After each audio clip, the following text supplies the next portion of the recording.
Good morning students. Now we are going to read lesson number 5 of English reader. The portrait of a lady. एक lady का portrait means होता है explain करना, चरित्र चित्रण करना, मीन्स उसके बारे में सब कुछ बताना. तो एक लेडी का चरित्र चित्रण.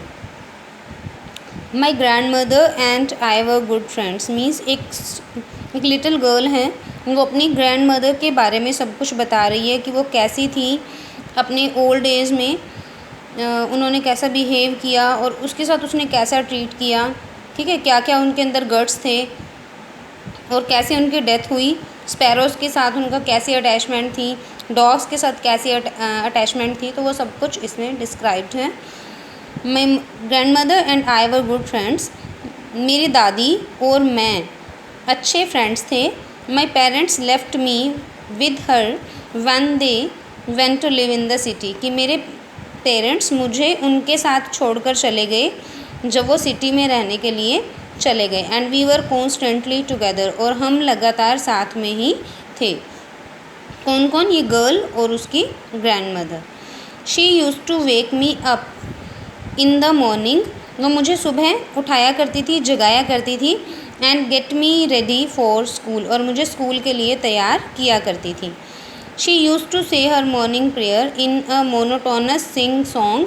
तो वो सुबह की prayer, morning prayer monotonous means नीरस सी गाना गाने में बोलती थी. जैसे अब देखिए ओल्ड एज के पीपल होते हैं तो इतनी जो लिरिक्स है उनमें सॉन्ग को नहीं बोल सकते हैं, तो वो उसको मोनोटोनस लगता था, बिल्कुल बोरिंग लगता था. While she bathed and dressed me. जब वो मुझे नहलाती थी और मुझे ड्रेसअप करती थी, मुझे कपड़े डालती थी, तो वो मॉर्निंग प्रेयर बोलती थी जो बड़ी ही मोनोटोनस होती थी, बड़ी ही बोरिंग होती थी. इन द होप, इस उम्मीद में बोलती थी, दैट आई वुड लिसन, कि मैं उसको सुनूंगी. And get to know it by heart. और मैं इसको बाय हार्ट का मीनिंग होता है मीन्स याद कर लेना. तो मीन्स उसको दिल से याद कर लेना और मैं इसको दिल से याद कर लूँगी. After a breakfast of a thick stale chapati with a little butter and sugar spread on it. कि एक thick breakfast of a thick means मोटी और बासी रोटियों का ब्रेकफास्ट करने के बाद. ब्रेकफास्ट कैसा होता था? विद अ लिटिल बटर, उसके ऊपर थोड़ा सा मक्खन और चीनी स्प्रेड करके. ऐसा ब्रेकफास्ट करने के बाद वी वेंट टू स्कूल, हम स्कूल में चले जाते थे. She carried served steel chapatis with her for the village dog.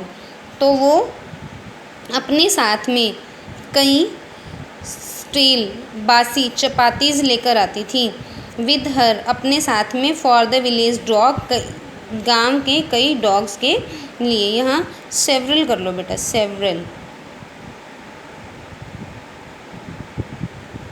तो सेवरल स्टील चपातीज़ वो अपने साथ में लेकर आती थी ताकि विलेज के डॉग्स जो रास्ते में मिलेंगे उनको भी वो रोटी डाल सकें. My grandmother always went to school with me.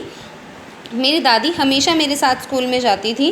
Because the school was attached to the temple. क्योंकि स्कूल मंदिर से अटैच था, तो मीन्स दादी मंदिर में चली जाती थी और वो स्कूल में चली जाती थी. The priest taught us the alphabet. Priest हमें अल्फ़ाबेट सिखाते थे. एंड द मॉर्निंग प्रेयर, और morning prayer. My grand mother sat in side. और मेरी दादी अंदर बैठ जाती थी. रीडिंग द स्क्रिप्चर्स होता है होली बुक्स, पवित्र किताबें. तो वो पवित्र बुक्स, होली बुक्स पढ़ने लग जाती थी. When we had both finished, जब हम दोनों को काम फिनिश हो जाता था, मीन्स उसकी तो स्टडी और दादी की जो पाठ पूजा होती थी, we would walk back together. हम दोनों बिल्कुल साथ साथ वापस आ जाते थे. दिस टाइम, और इस बार, the village dogs would meet us at the temple door. तो अब क्या होता था, जो गांव के डॉग्स होते थे वो हमें टेम्पल के दरवाजे पर मिलते थे. They followed us to our home. तो वो हमारे घर तक हमारा पीछा करते थे. ग्राउलिंग एंड फाइटिंग, गुर्राते हुए और लड़ते हुए. Each other for the chapatis we threw to them. एक दूसरे से डॉग्स फाइटिंग करते थे. किसके लिए? चपातीज़ के लिए, जो हम उनको थ्रो करते थे, उनको डालते थे, उनके आगे फेंकते थे.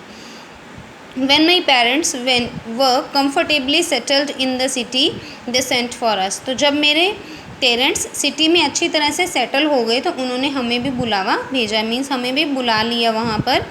That was a turning point in our friendship. तो ये हमारी फ्रेंडशिप में एक टर्निंग पॉइंट, एक मोड़ बिंदु आ गया। मीन्स देखिए, अब विलेज में लाइफ कुछ और होती है और सिटी में लाइफ कुछ और होती है, तो इसीलिए उनकी लाइफ में, उनकी फ्रेंडशिप में एक टर्निंग पॉइंट आ गया। Although we share the same room, हालांकि हम सेम रूम शेयर कर रहे थे, एक ही रूम में रह रहे थे। My grandmother no longer came to school with me, मेरी दादी मेरे साथ स्कूल में नहीं आती थी। क्यों नहीं आती थी? देखिए, क्योंकि विलेज में तो टेंपल में उसको एजुकेशन मिलती थी, लेकिन सिटी में थोड़ी टेंपल में एजुकेशन मिलेगी। सिटी में उसको स्कूल बस में जाना होता था, तो इसलिए दादी उसको अपने साथ में नहीं, मीन्स वो दादी को अपने साथ में नहीं ले जा सकती थी। There were no dogs around, आसपास में कोई डॉग्स नहीं थे। So she took to feeding sparrows in the courtyard of our city house, इसलिए उसने हमारे सिटी यार्ड हाउस के, मीन्स जो शहर में उनका घर था, उसके आंगन में स्पैरोज़ को दाना डालना स्टार्ट कर दिया, क्योंकि वहाँ पर डॉग्स तो थे नहीं। तो यहीं तक कि आपने रीड करना है इसको।